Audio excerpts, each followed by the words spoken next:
Magandang hapon. Welcome sa Lotto Result Today PH.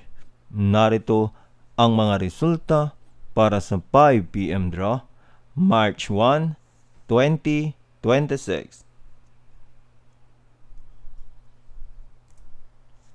Para sa resulta ng 2D Lotto, 26 at 8.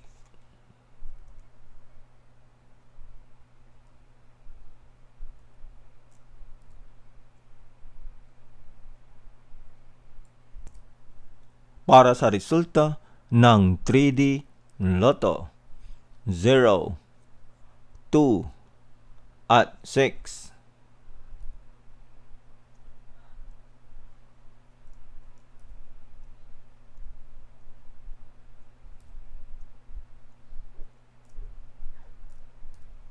At yan ang mga resulta ngayong 5 p.m. draw.